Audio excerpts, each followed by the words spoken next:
O governo não protege você. Quando se fala em leis trabalhistas aqui no Brasil, as pessoas vão logo achando que o empregador, os empreendedores são os vilões, os tiranos, e que o governo é o santo protetor, que através da CLT defende os trabalhadores. Mas na verdade eles são os verdadeiros vilões.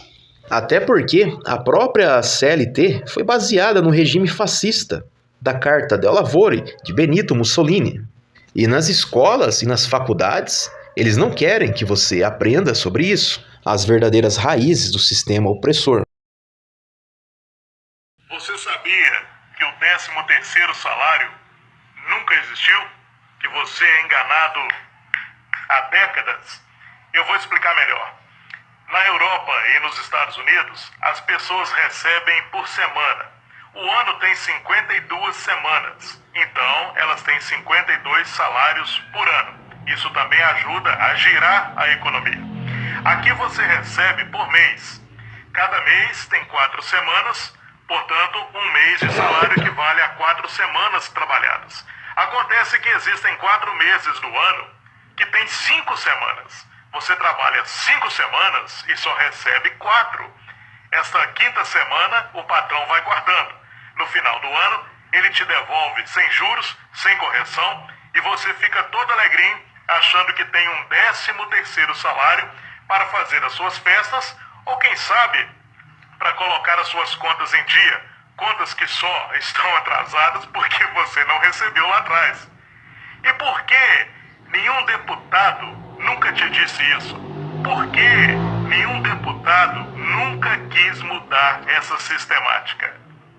Porque eles não estão lá para te representar. No vídeo passado eu havia falado sobre isso, da farsa do 13º salário e do FGTS, onde o Estado pega o seu dinheiro, lucra em cima, e quando ele te devolve é quando ele bem quiser, não é? E com taxas bem abaixo da inflação. E não é só isso, o seu próprio INSS, quando vem descontado 8% do seu salário, esse dinheiro não vai para você, eles estão mentindo.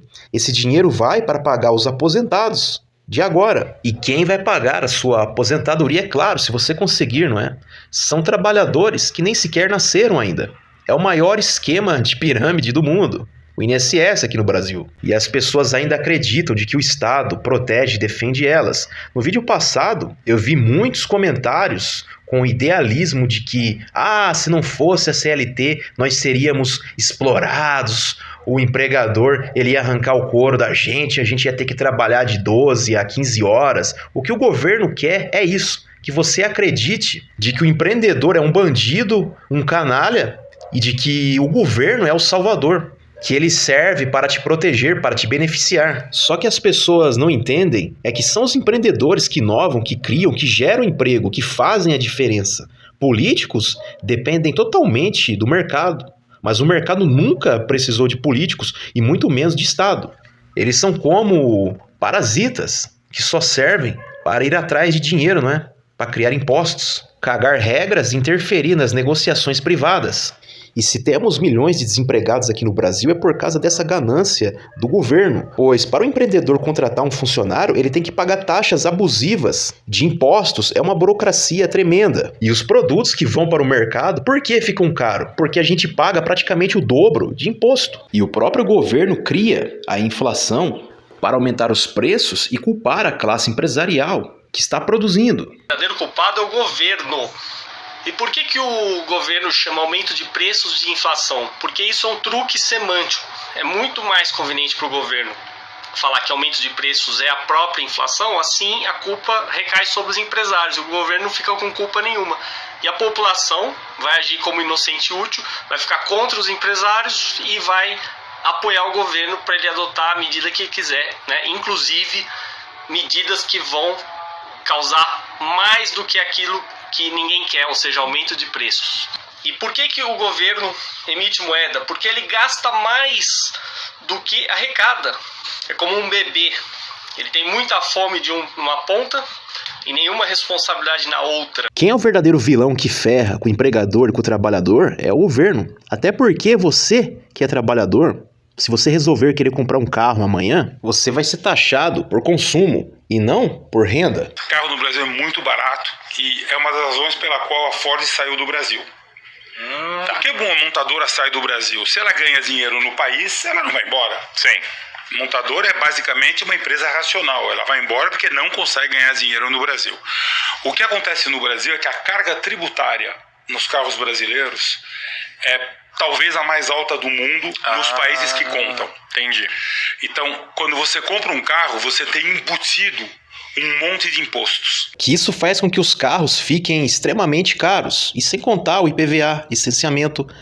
Se você quiser comprar uma casa também, tem o IPTU. E por que não financiar uma pelo plano do governo Minha Casa Minha Vida, que é feito com seu próprio dinheiro do FGTS?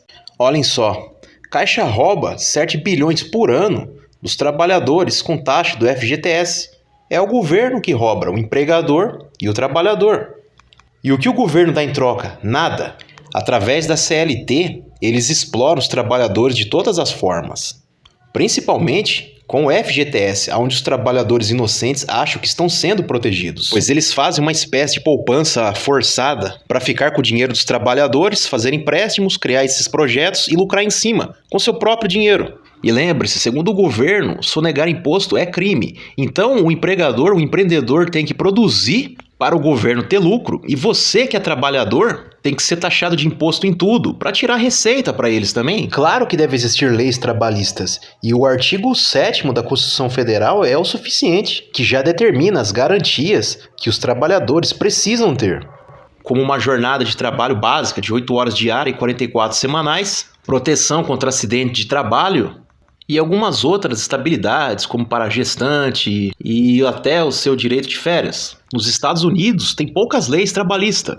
Se eu não me engano, é 8 horas diárias, 40 semanais, e os trabalhadores são remunerados por hora, aonde não se tem um salário mínimo, mas ninguém pode trabalhar por menos de $7 a hora, podendo ser mais, mas não abaixo disso. E o que faz toda a diferença é que o empregador e o trabalhador podem sentar e negociar o próprio contrato de trabalho. Em muitos países da Europa é dessa forma. E conforme eu havia explicado no vídeo passado sobre o 13º e o FGTS, se eles viessem incorporado no seu salário, você teria muito mais poder de compra e que você poderia investir muito mais. Como, por exemplo, usar esses 8% do seu salário e deixar investido no CDB, no CDI, no LCA, em fundos imobiliários, ou comprar bitcoins, qualquer coisa, mas que não seja numa poupança forçada do governo que rende menos do que a inflação. E sem as rigidez da CLT, você poderia, determinados dias, trabalhar mais horas, no outro menos, e negociar com seu empregador a forma que você quer usufruir as suas férias, tipo tirar uma semana, daqui a 6 meses tirar outra.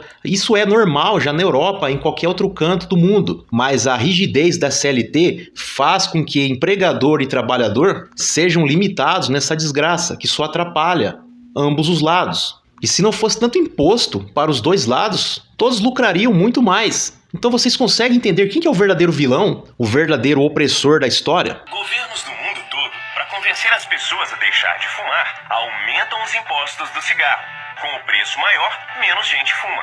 Para comprar uma arma é preciso apresentar documentos, autorizações, pagar taxas e estar sujeito a multas caso a arma seja extraviada. Com tanta burocracia e tantos riscos, menos gente compra armas. Mas veja só que estranho, o governo faz a mesma coisa com uma outra mercadoria: o trabalho. Para contratar um funcionário no Brasil, é preciso pagar tantos impostos quanto para comprar uma carteira de cigarro e seguir muito mais regras que para conseguir um porte de armas. A lei trabalhista brasileira tem 922 artigos e aumenta o preço de um funcionário em 48%. Com tanta burocracia e tantas taxas, menos gente contrata funcionários. Quem está procurando emprego tem que enfrentar mais concorrentes por menos vagas. Por oferta e procura, as leis trabalhistas pressionam os salários para baixo. Esse é um dos motivos por que os trabalhadores costumam fugir das leis trabalhistas mais protetoras e imigram para os países onde patrões e empregados podem combinar as regras do trabalho como acharem melhor. A consolidação das leis do trabalho é uma vaca sagrada no Brasil. Basta um político sugerir mudanças para gerar protestos de sindicatos. Mas a verdade é que a CLT é uma entre tantas leis feitas para ajudar. mas que só atrapalham. Quem defende a CLT defende um regime fascista. E quem desvaloriza a tecnologia e o empreendedorismo é um idiota. A função do governo aqui é explorar o empreendedor e o trabalhador. Qualquer coisa que você compra aqui, você está pagando mais de 40% de imposto. E quem se beneficia com o suor do trabalhador é o próprio governo, através do INSS, do FGTS, do seguro-desemprego. Foi esse próprio governo que destruiu as marcas nacionais como a Gurgel, a Miura, a Puma, e impedem que outras marcas brasileiras cresçam. Conforme eu falei, o que faz a diferença numa sociedade é a tecnologia, o crescimento, o empreendedorismo. Nenhum deles precisa de político ou de governo, mas são eles que precisam, né? Para poder sugar e lucrar em cima. Se político prestasse para alguma coisa, teria um monte no setor privado. Mas desde quando você precisou de político alguma vez na sua vida? Se os trabalhadores pudessem negociar com os empregadores as próprias cláusulas de contrato, muitas profissões seriam muito mais valorizadas. Vocês não concordam que é um absurdo um bando de político determinar o que é um salário mínimo, sendo que eles ganham acima de 20 mil do nosso próprio dinheiro para não fazer nada? Esse maldito governo é o verdadeiro opressor, que não deixa o país crescer, se desenvolver. Eles fazem de tudo para manter essa CLT, que é da década de 40, e assim como o Código Penal. Mas para legalizar os jogos aqui no Brasil, rapidinho os políticos fizeram uma lei sobre os jogos de azar, esses de aposta online, porque para isso gera impostos para eles, não é? Que a gente vai estar falando no próximo vídeo. Beleza, galera? Até uma próxima então.